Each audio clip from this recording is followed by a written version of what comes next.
Here in example 3, we're looking at the given expression and we're going to find the equivalent expression or expressions of 8 to the third power divided by 4 to the third power. We said in the introduction that you may need to look to see what our bases have in common. And both of these bases have the exact same exponent of 3. So let's factor that out. So when we do that, I end up with 8 over 4 all to the third power. And as you know, because you're smart, 8 divided by 4 is 2 to the third power. So let's look and see what our answer options have for us.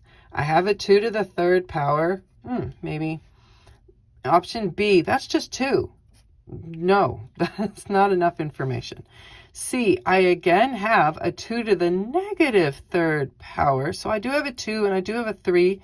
Let's look at that more closely. And D, I definitely have a 2 to the third power.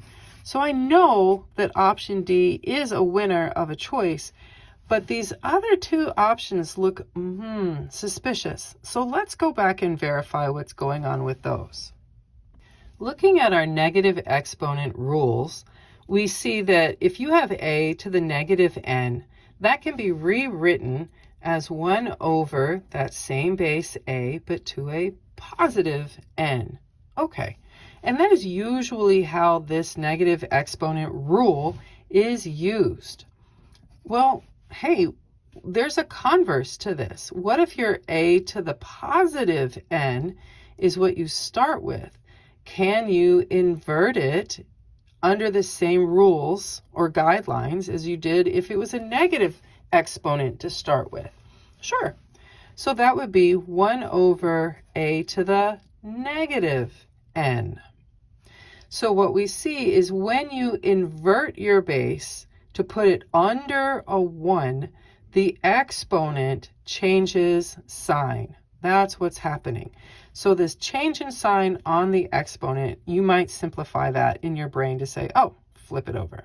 Okay, so that means that our 2 to the third power, if I use this setup right here, I can invert this to be 1 over my base of 2 to a negative third power.